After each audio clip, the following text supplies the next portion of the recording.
So in this video, I'm going to talk about how to build and deploy the Spring Boot application in the Kubernetes. Okay. So in the last video, like I have discussed about like how to build and deploy this Spring Boot with Postgres application in the Docker. Okay. So if you are not aware like how to integrate this Spring Boot with Postgres application in the Docker container, you can just go through my previous video. Okay. So this application have like so few classes. So one is Pozo class, and we have a repository, okay, so which will extend the jp repository, and we have a controller, okay, to perform the CRUD operations. Okay, so now so we have a application.yaml file. So we have Spring data source properties, which will have like a driver class name and the url and the username and the password. Okay, so now so if I want to deploy this application into the Kubernetes, basically we need a deployment objects and the service objects. Okay, along with that, so I need like so this sensitive data like username and the password, and this database name and the host name. Okay, so to deal with this sensitive data, we need to create the secrets. Okay, we need to create the secrets in the Kubernetes by using some base 64 encoding. Okay, and coming to this host name and this employee database name, so I'm going to create one config map, and I'm going to refer this key and values from that config map. Okay, so first of all, like let me create one config map. Okay, so that is postgres config map.yaml file. Okay, so this will have like API version. Okay, so that is like v1, and we will have like kind. So that kind means so what kind of object it is, so that is config map, and we have a metadata. Okay, so that metadata will have name guys. So that name, so I'm going to give postgres conf. Okay, so postgres configuration. So and we need a data. Okay, so okay, so basically we need a data. So the data is host name. Okay, so the host name I'm going to take it as a postgres. Okay, and we need a database name. So I'm going to take name as key here, and value is employee db. Okay, so that's it, and let me create one more YAML file for secret. Okay, so postgres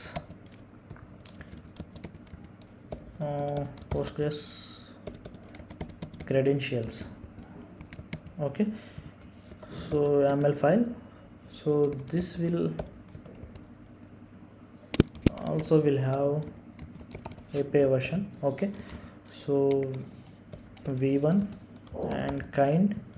Okay, so the kind is secret guys. Okay, and metadata. So metadata name, so I'm going to take it as so postgres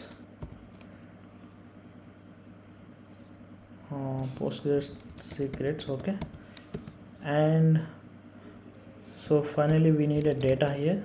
Okay, so the data will have so postgres username. Okay, and so postgres password. Okay, so this username and the password I'm going to generate here in the Kubernetes terminal. Okay, so to generate this we have a command echo. Okay, let me zoom this guys, echo -n, and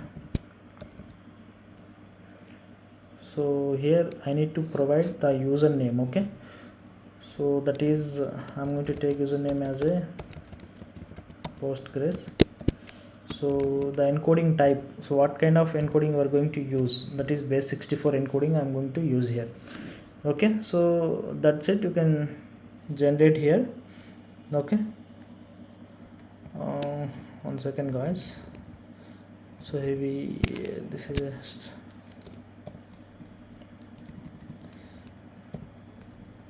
yeah, so this is okay, this is our username. So let me paste here. Okay, let me take both username and the password as Postgres. So that's it. So secret also is ready, guys. So now we have created in the config map and secrets, right? So let me take this name as credentials. Credentials. Okay, Postgres credentials. Okay, this is a secret, and we have username and the password. So now we need a Postgres deployment file.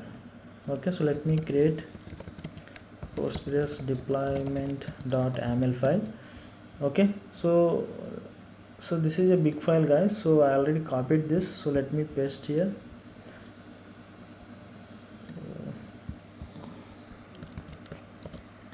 So basically which will consist like three objects. One is service object and persistence volume claim, and we have a deployment. So these three objects is available inside this Postgres deployment YAML file. Okay, so first of all, so we need to define a service to expose the Postgres to the other services. Okay, so that is API version and the kind, so what kind of object it is, and the metadata name and the labels names.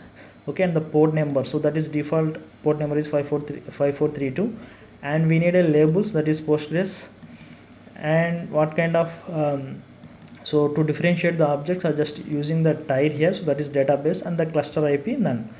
Okay, and we need a persistent volume here. Okay, so basically like we have two types of persistence volumes, that is like persistent volume and the persistent volume claim. So the difference between the persistent volume and the persistence volume claim is, so the persistent volume is a piece of storage in the cluster that has been provisioned by a administrator. Okay, whereas like persistent volume claim is a request for the storage by a user. Okay, so I'm going to use a persistent volume claim. So because I'm a user, I'm just requesting to that Kubernetes cluster to provide some storage. Okay, that's what this meaning is. Okay, so the persistence volume claim, so we have some label names, and so access modes. So basically this read write once is, this specifies the mode of the claim, so that we are trying to create, and how much storage do we need. So this will tell the Kubernetes about the amount of the space we are trying to claim. Okay, finally we need a deployment object. So here also that labels name should be matched with our service label names. Okay, and so finally we have to provide that image name. Okay, so our image name is Postgres, that is latest image. So we have a like image pull policy. So if you don't have like this image in your local repository, you can just mention that. If not present, you can just pull it from that remote repository. That's what you are saying to this image pull policy. Okay, tag. So and finally we need an environment properties, that is Postgres user and the Postgres password and Postgres DB. Okay, so this Postgres user we will get it from secret key reference. Okay, so the secret key name is Postgres credentials that we have created earlier. Okay, so this Postgres user we will get it from this credentials.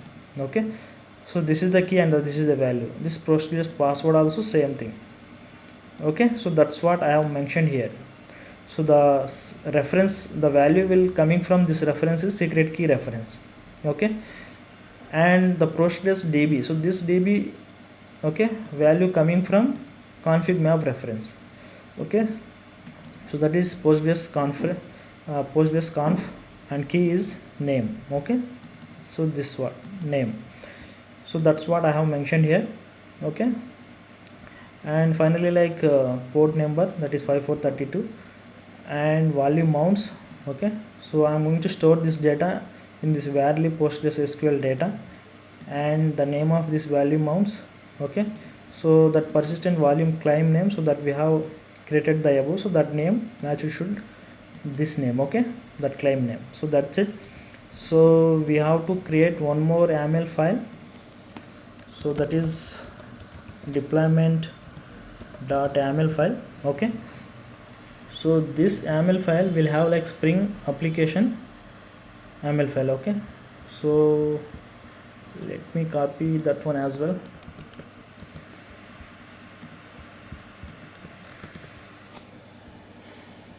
Okay, so this will also will have like two objects. One is service object, another one is deployment object. So this service object will have some labels information, and we have port number, that is node port. So that is, I just mentioned this node port as 30163 and the port number 8080 mapped to 8080, and the protocol is TCP and type is node port. So if you want to take it as this type as load balancer, you can take it.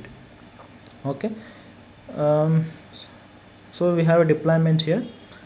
Okay, so this deployment will have some label names and the image name. So we have to create that Spring Boot application image name as like this, and this container name, and we have some environment properties, that is host name, okay, and DB name and Postgres user and Postgres password. So that's it, guys.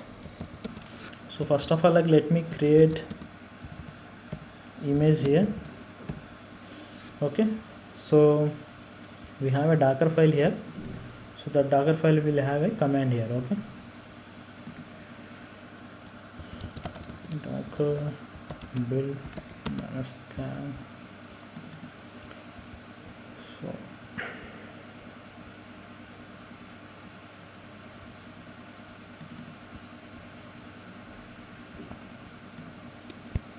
okay, so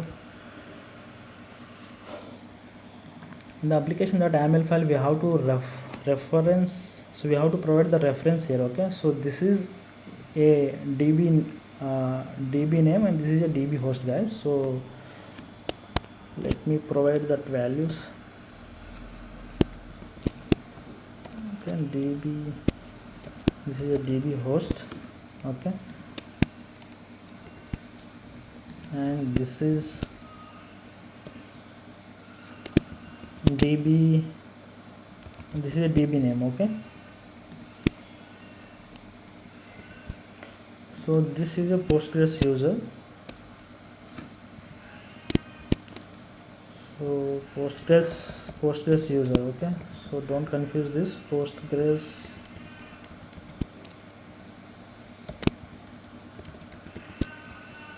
so this one is Postgres password, guys. So let me take Postgres password. Okay, so this is a Postgres user and this is a Postgres password. So this is a DB host, guys. So, and this is a DB name. Okay, so that's it. So let me cross verify that once.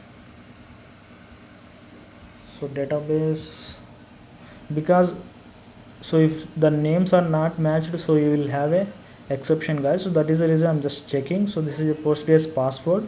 So this is a Postgres DB. Okay, so in the deployment.yaml file, DB host and DB name.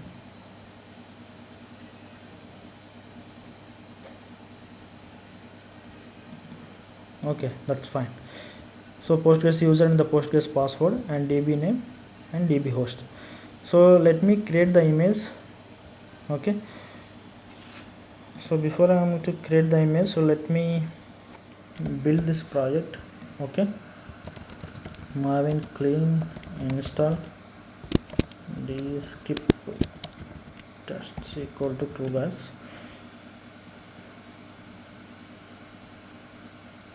So once this project is compiled, fine. So now I'm going to create image with this name. Okay, so let me copy this.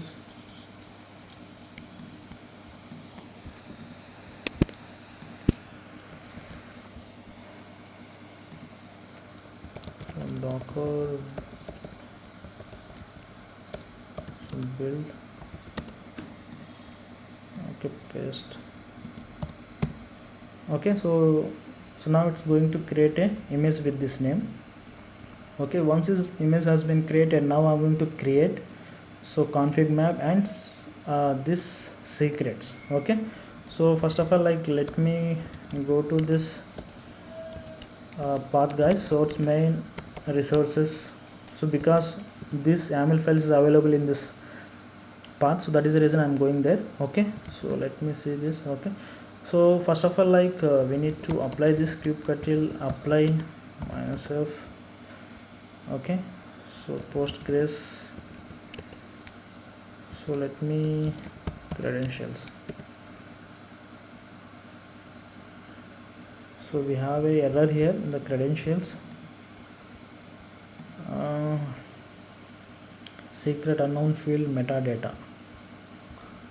Unknown field metadata. Why unknown field? Metadata unknown field, it is saying metadata name. Okay.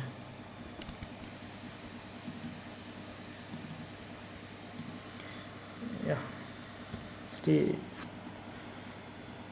Okay, it's created, guys. So kubectl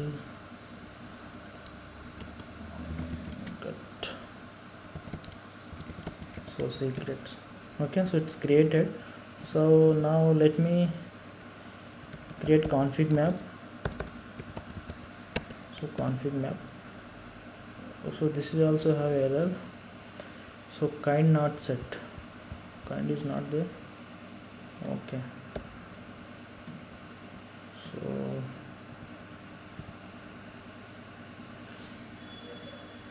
So a resources kubectl apply. No matches kind config map in the version v1. So it's a config map. Okay. Okay, this is a capital C, guys. Okay, so let me, it's created. So let me check kubectl get config maps. Okay, so it has been created successfully. So now, so let me create Postgres deployment YAML file. Okay, so this Postgres deployment YAML file will create the three objects, guys. So let me create the first so deployment and services and the persistent volume claim. Okay, so let me apply that. So kubectl apply. Okay, -f. So Postgres. Okay, deployment YAML file. Okay, so these three are has been created. Okay, so let me check kubectl get deployments. Okay, so kubectl get services to check the services. Okay, and parts to check the parts, kubectl.get parts. Okay, so yeah, so like deployment, services and the parts has been created successfully. Now let me apply kubectl apply -f our spring boot project deployment. Okay, .yaml file. Okay, so let me check kubectl get deployments. Okay, so it's on the way. So it has been creating, guys. Okay, so kubectl get parts. Okay, so to check the logs, we have a command kubectl logs -f. Okay, so you can just copy this pod name and paste here. So if you have like any errors, you can check the logs like this. Okay, so it will take like a couple of seconds to start this application. So once it has been started, so I will start like hitting the endpoints and I will test it, guys. Okay, and here we have kubectl get pods. Okay, kubectl so execute. So let me execute our PSQL, guys. So let me take this pod name. Okay, so that is bash. Okay, so we have a command to connect this PSQL. So -h host name, so that is Postgres, and username Postgres. Okay, so the password, so Postgres. Let me hit enter. Okay, so to check the databases, we have a command l and okay, to check the databases. Okay, we did not find any relations. Okay, so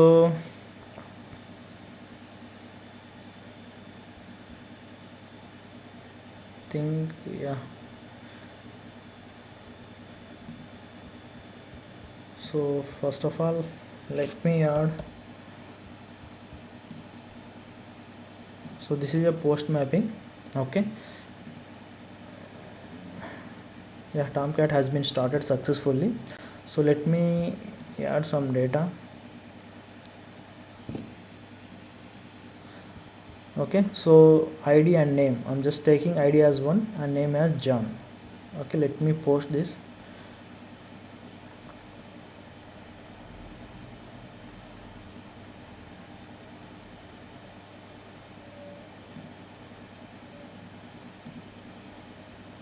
Yeah, so we return, so this employee object successfully. Let me check the database, guys, so whether it's okay. I need to use employee DB, guys, employee DB. Okay, you are now connected to employee DB. Okay, so let me check the tables. So see, we have employee table here. Select star from employee. Successfully the data has been inserted into this table. Okay, so let me check this get endpoint as well to get the all the employees. So I'm just checking this endpoint. Okay, successfully it's working. And for a specific employee ID, so this is also is working fine. Okay, and to delete this, yeah, I have deleted. Let me check here. Yeah, data is deleted successfully. Okay, so it's working fine, guys. Okay, so that's it. So I'm going to attach this project in the GitHub, so you can get it from there. Okay, so if you have any doubts, so please let me know in the comment section. I will try to help you. Okay, if you like this video, so please go ahead and like this video and subscribe my video channel. Okay, thanks, bye, have a good day.